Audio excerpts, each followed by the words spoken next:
Hello friend, welcome back to my YouTube channel. I am your friend Dr. Pai Shayan and you are watching my YouTube channel Dr. Pai Shayan Healthcare. Friend, आज जो मेरा topic है वो है एक बार फिर से कि अस्थमा क्या होता है, क्योंकि अस्थमा के पेशेंट इधर बहुत जल्दी बढ़ रहे हैं, बहुत ज़्यादा ही देखने को मिल रहे हैं अस्थमा के पेशेंट।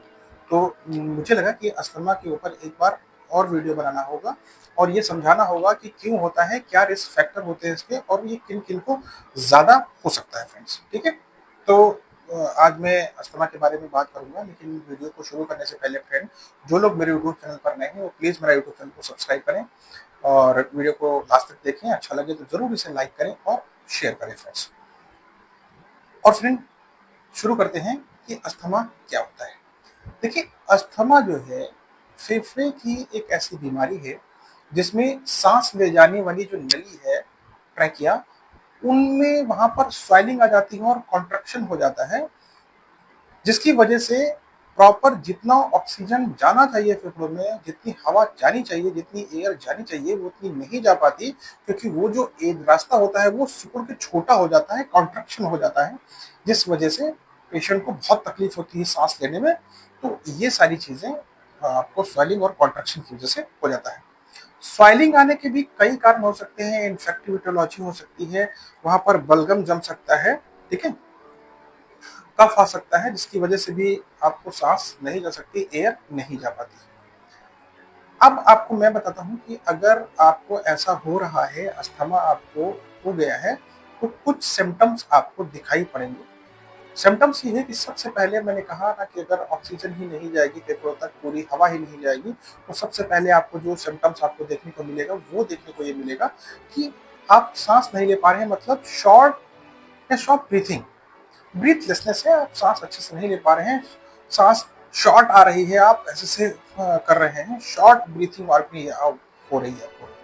चेस्ट में हैवी हैवी लग रहा है, भारीपन लग रहा है, चेस्ट जकड़ा हुआ लग रहा है, और चेस्ट में क्या लग रहा है, टाइटनेस लग रही है चेस्ट में, और आप चल नहीं पा रहे हैं, आप प्रॉपर जो है वॉक नहीं कर पा रहे हैं, व्हीजिंग साउंड आ रहा है आपको, आपको कफ हो सकता है, खांसी हो सकता है।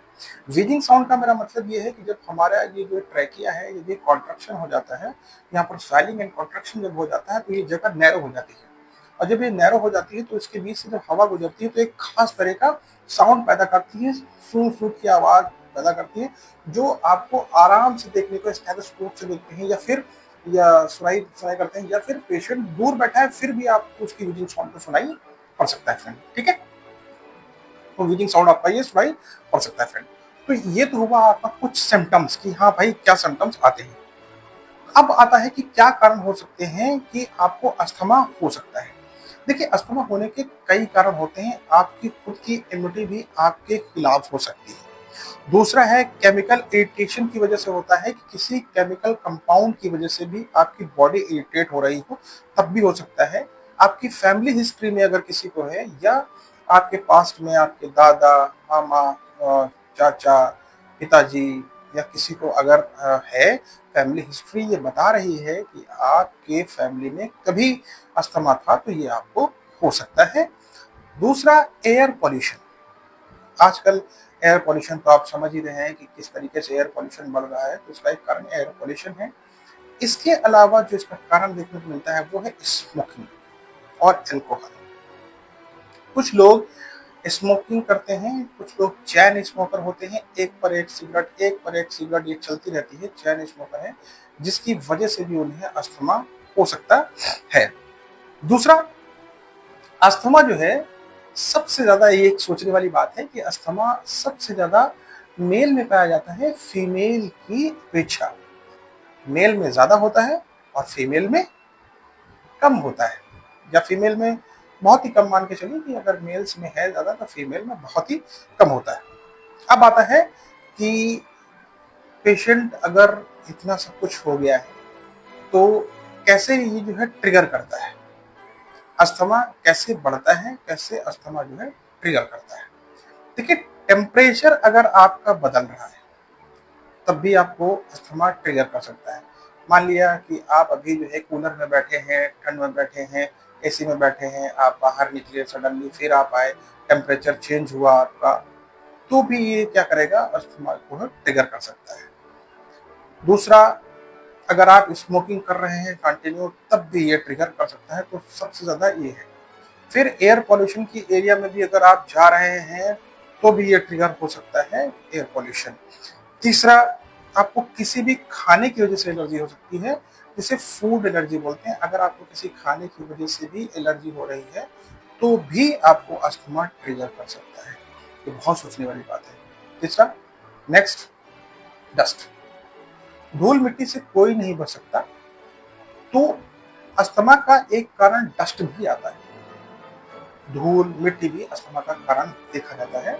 लेकिन अगर आपको अस्थमा है तो आपको कुछ चीज़ों को फॉलो करना पड़ता है। डस्ट से भी बचना पड़ेगा, फूड एलर्जी से भी बचना पड़ेगा, पॉल्यूशन से बचना पड़ेगा, टेम्परेचर जो चेंज हो रहा है इससे बचना पड़ेगा। इन सारी चीज़ों से आपको बचना पड़ेगा फ्रेंड्स, ठीक है। दूसरा, कई पेशेंटों में देखने को ये मिलता है कि ये जो अस्थमा है ये ट्रिगर कर रहा है। ट्रिगर कभी-कभी ये फूलों से भी करने लगता है। फूलों में जो छोटे-छोटे कण पाए जाते हैं, जब ये एयर में मिल जाते हैं तब भी करने लगता है। तो कुछ पेशेंटों को ये भी देखा जाता है कि जो सरसों के खेत में रह रहे हैं या फिर खेत के आस-पास रह रहे हैं, जब भी फूल आना शुरू हो जाता है तब भी उनको ये दिक्कत होने लगती है। या कोई खास तरह का फूल है उससे भी दिक्कत कर सकता है इन्हें। कुछ ऐसे भी होते हैं कि जहाँ पर ऐसा कपड़ा पहन रहे हैं जिसमें ज़्यादा धूल-मिट्टी रुक रही है, ऐसे पेशेंटों को यहाँ पर भी दिक्कत कर सकता है। हाँ, हमारे शरीर में जो इम्यूनिटी है, वो जो है रोगों से लड़ती है। कभी-कभी हमारी इम्यूनिटी भी हमारे खिलाफ हो जाती है, तब भी हमारा अस्थमा ट्रिगर कर सकता है फ्रेंड्स। तो ये तो हुआ कि अस्थमा कैसे ट्रिगर करता है, क्या कॉज़ होते हैं, तो अस्थमा कैसे उसको जो है होता है। अब आता है फ्रेंड कि अस्थमा को कैसे पहचानते हैं। अगर आप डॉक्टर के पास जाते हैं तो अस्थमा को कैसे पहचानते हैं? देखिए, डॉक्टर के पास जब जाते हैं तो डॉक्टर आपको कुछ ब्लड की रिपोर्ट्स करने को कहते हैं। एक सीने का एक्स-रे कराने को बोलते हैं, चेस्ट एक्स-रे पीए, वो कराने को बोलते हैं, ब्लड की जाँच कराने को बोलते हैं। इसके अलावा डॉक्टर आपको ये कह सकते हैं कि एक पीएफटी टेस्ट होता है, पल्मोनरी फंक्शन टेस्ट होता है, वो कराएँ। ये एक तरह की मशीन में आपको फूँकना होता है। फूँकने पर ये पता चलता है कि आपके फेफड़े की ताकत कितनी है, स्ट्रेंथ कितनी है और ये कितना काम कर रहा है। तो इस तरह से ये काम होता है। अब फ्रेंड्स, मैं बात करूँगा कि क्या इसका ट्रीटमेंट दिया जाता है। फर्स्ट तो आप ये समझ लें कि क्या इसका सपोर्टिव ट्रीटमेंट है, क्या हम घर में इसका इलाज, जैसे अगर किसी को हुआ है तो हम इसको कैसे सपोर्ट करेंगे, घर पर भी उस इलाज के साथ-साथ ये कैसे करेंगे। देखिए, पेशेंट को ठंडी चीज़ों से बचाना है जिससे पेशेंट को कफ ना हो, छाती में किसी तरीके की घबराहट पैदा ना हो, ट्रैक्शन पैदा ना हो, कोई तरह का इन्फेक्शन ना हो, कोल्ड ना हो उसे, ठीक है? तो ठंडी चीज़ों से आप उसको बचाएँगे पेशेंट को। दूसरा, घर में जितना भी हो सकेगा आप घर को डस्ट फ्री रखेंगे। पेशेंट को आप मास्क पर रखेंगे, ठीक है? पेशेंट को आपको हेल्दी फूड देना है, मिनरल्स, कैल्शियम, विटामिन्स, इन सब चीज़ों पर ज़्यादा रखना है पेशेंट को। पेशेंट को आपको बैलेंसिंग डाइट देनी है, ठीक है? ये सारी चीज़ों को आप करते रहेंगे। इसके अलावा पेशेंट को गर्म चीज़ें आप पीने को देंगे।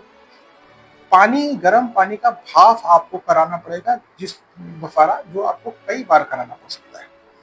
दूसरा है, आजकल मार्केट में नेबुलाइज़र मशीन मिलती है जिसके अंदर एक खास तरह की मेडिसिन डालकर कराई जाता है, नेबुलाइज़ कराया जाता है, भाप दिया जाता है मशीन से, जिससे पेशेंट को बहुत आराम मिलता है।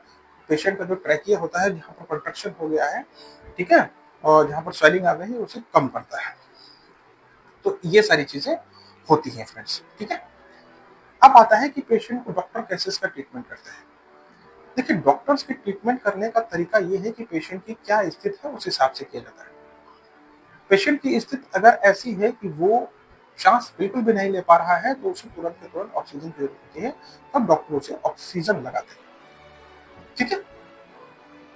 इसके अलावा पेशेंट को जहाँ पर स्वेलिंग और कॉन्ट्रैक्शन आ गया है, उस फेफड़े के नली में जो ऑक्सीजन ले जाता है, उस जगह को फेफड़े में कॉन्ट्रैक्शन और स्वेलिंग कम करने के लिए एक स्टेरॉइड, कॉर्टिकोस्टेरॉइड दिया जाता है, जिस स्टेरॉइड की वजह से वहाँ की स्वेलिंग कम होती है। जब स्वेलिंग कम होती है, कॉन्ट्रैक्शन कम होता है, तो अच्छे से साँस लेते हुए पेशेंट को बनता है। फिर पेशेंट को ब्रोंकोडायलेटर मेडिसिन दी जाती है कि जो आपका ब्रोंकोस है उसको डायलेट किया जाए, बढ़ाया जाए, जिससे सांस अच्छे से जाए, ऑक्सीजन अच्छे से फेफड़ों को मिले। कुछ ऐसी सपोर्टिव मेडिसिन होती हैं वो दिया जाता है, ठीक है, एंटीबायोटिक्स हैं, वो सारी चीजें दी जाती हैं, जिसकी वजह से आपको क्या करता है, पेशेंट को रिलैक्स मिलता है। पेशेंट को ऑक्सीजन दिया जाता है इसलिए कि पेशेंट को बाहर से ज़्यादा तकलीफ लगाने की ज़रूरत ना पड़े। कभी-कभी ये होता है इन सब चीज़ों को करने के बाद में भी पेशेंट को आराम नहीं मिल रहा होता है और तबीयत और बिगड़ रही होती है। उस टाइम पर पेशेंट को बाईपैप से लेकर आपकी वेंटी तक की ज़रूरत पड़ सकती है। बाईपैप एक खास तरह की मशीन होती है जिनसे फेफड़ों का काम थोड़ा-सा कम किया जाता है और वो बाहर से ही प्रेशर से आपको ऑक्सीजन देने का काम करती है। फ्रेंड, तो मेरा ये कहना है कि अगर आपको अस्थमा हो रहा है, फर्स्ट आप पहले ही डॉक्टर से जाकर मिल लें, सारी चीज़ों को कराएँ।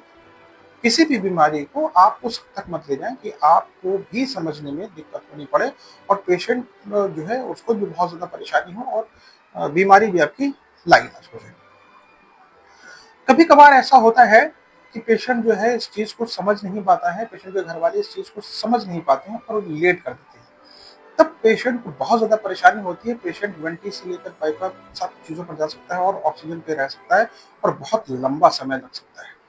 अस्थमा के पेशेंटों में एक तरह का खास तरह का इन्हेलर आता है जो अपने पास रखना होता है, जिसे अगर आपको ज़रा-सी भी परेशानी लग रही है उस वक़्त अगर आप ले लेते हैं तो आपको तुरंत के तुरंत आराम मिल जाता है और अस्थमा जो है ट्रिगर होने से आप बच सकते हैं। तो कुछ चीज़ों को आप समझ रहे हैं कि अस्थमा क्या है और इसे कैसे आपको मैनेज करना है, डॉक्टर के पास आपको कब जाना है। उम्मीद है कि आपको मेरा ये वीडियो पसंद आया होगा और आपने अब तक मेरी वीडियो को लाइक कर दिया होगा, वीडियो को शेयर कर दिया होगा, जहाँ तक आप पहुँचाना चाहते हैं, अगर आप किसी को आप जानते हैं कि उसे प्रॉब्लम है तो।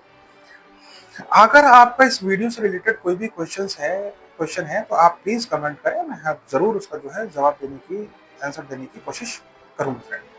तो फ्रेंड, जिन लोगों ने मेरा यूट्यूब चैनल सब्सक्राइब कर दिया है और या अभी कर दिया है, पहले भी कर दिया, उनका बहुत-बहुत शुक्रिया, ठीक है? हम आपके एहसानमंद हैं और जिन्होंने अभी भी नहीं भी किया है, उनका भी शुक्रिया कि वीडियो देख लिया और अभी तक नहीं किया है, हाँ, अब आप कर दें, ठीक है? तो फ्रेंड, आज के लिए इतना ही, फिर मिलते हैं कभी और किसी और टॉपिक पर बात करते हुए। तब तक के लिए नमस्ते। अगर आपको भी किसी और डिजीज़ पर बात करनी है या किसी और डिजीज़ को समझना है, तो प्लीज़ आप कमेंट करें, हम उस पर वीडियो ज़रूर बनाएँगे।